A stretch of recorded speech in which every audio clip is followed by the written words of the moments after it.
तोड़ दो कि ये किसी का गढ़ माना जाता है। ये हमारे लिए भी उतना ही महत्वपूर्ण क्षेत्र है जितना उनके लिए है।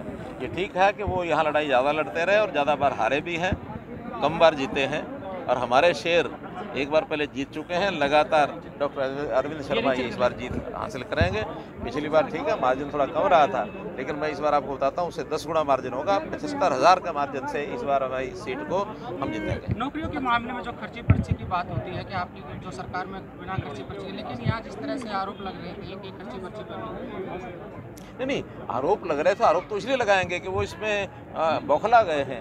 यानी जितनी नौकरियां उनके समय में कभी चाहे वो कैसी भी दी होंगी, उन्होंने खर्ची से दी होंगी, पर्ची से दी होंगी, भाई भतीजावा से दी होंगी, लेकिन हमारे बिना पर्ची खर्ची के भी ट्रांसपेरेंट तरीके से योग्यता के आधार पर मैं दावे से कह सकता हूं कि इस इलाके में पिछले 10 साल में वो भी निकाल लें और हम भी निकाल के बताते हैं। हमारे जो समय में गरीब लोगों को उनसे उनकी नौकरियों से ज़्यादा नौकरियां मिली हैं, और एक एक परिवार जिसके घर में कोई नौकरी नहीं थी, कम से कम 60% नौकरियां तो उन लोगों को गई हैं। यानी आखिर हमने गरीब के उत्थान के लिए अंत्योदय की भावना से काम किया है।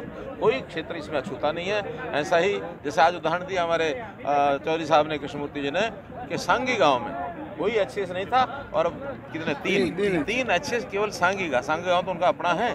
तो इसलिए मित्रों ये सारी चीज़ें तुलना करती है, लोग सब जानते हैं, तो इसलिए इसका एक बहुत बड़ा असर है।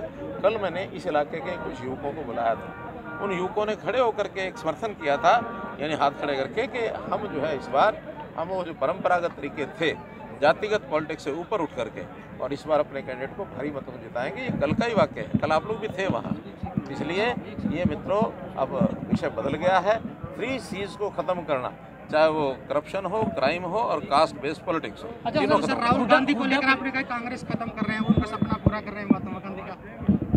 मैं तो कह रहा हूँ कि अगर भारतीय जनता पार्टी को आगे बढ़ाने में दूसरे नंबर पर मुझे किसी को रखना हो नरेंद्र मोदी जी के बाद, तो उन्हीं को रखता हूँ। अच्छा सर, हुड्डा परिवार एक ही बात कहता है कोई भी जनसभा में, वो कह रहे हैं कि ये रोहतक लोकसभा हॉट सीट है और इसका रास्ता दिल्ली भी जाता है और चंडीगढ़ भी जाता है। नहीं तो सब जगह का सीट, सब जगह का रास्ता चंडीगढ़ और यानी दिल्ली जाता है। उनको हमने दिल्ली भी भुला दी है और उनको हमने चंडीगढ़ भी भुला दी है।